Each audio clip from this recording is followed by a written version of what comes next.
राज्यसभा भारत की संसद का ऊपरी सदन है। इसे काउंसिल ऑफ स्टेट्स भी कहा जाता है।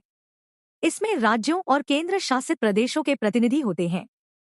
नीचे इसकी चुनाव प्रक्रिया और विशेष शक्तियां सरल भाषा में दी गई हैं। एक, राज्यसभा की चुनाव प्रक्रिया। राज्यसभा के सदस्य सीधे जनता द्वारा नहीं चुने जाते। उनका चुनाव विधायकों एमएलए द्वारा किया जाता है। चुनाव कैसे होता है? राज्यसभा के सदस्य का चुनाव राज्य की विधानसभा के निर्वाचित विधायक करते हैं।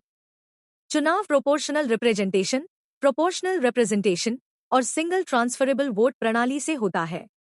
हर राज्य से सदस्य संख्या उसकी जनसंख्या के आधार पर तय होती है। राज्यसभा का कार्यकाल 6 वर्ष होता है। हर 2 साल में 1/3 सदस्य रिटायर हो जाते हैं और नए सदस्य चुने जाते हैं। कुल सदस्य 245। 233 सदस्य राज्यों केंद्र शासित प्रदेशों से। 12 सदस्य प्रेसिडेंट ऑफ इंडिया द्वारा कला, साहित्य, विज्ञान आदि क्षेत्रों से नामित किए जाते हैं। 2 राज्यसभा की विशेष शक्तियां। राज्यसभा के पास कुछ ऐसी शक्तियां हैं जो लोकसभा के पास नहीं होती। 1. राज्य सूची पर कानून बनाने की अनुमति। अगर राज्यसभा 2/3 बहुमत से प्रस्ताव पास कर दे तो संसद स्टेट लिस्ट के विषयों पर भी कानून बना सकती है।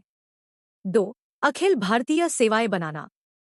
राज्यसभा 2/3 बहुमत से प्रस्ताव पास कर नई ऑल इंडिया सर्विसेज जैसे आईएएस, आईपीएस जैसी सेवाएं बनाने की अनुमति दे सकती है। 3. आपातकाल में विशेष भूमिका। राष्ट्रीय आपातकाल के दौरान राज्यसभा की मंजूरी भी जरूरी होती है। 4. उपराष्ट्रपति को हटाने की प्रक्रिया। उपराष्ट्रपति को हटाने का प्रस्ताव सबसे पहले राज्यसभा में ही लाया जाता है।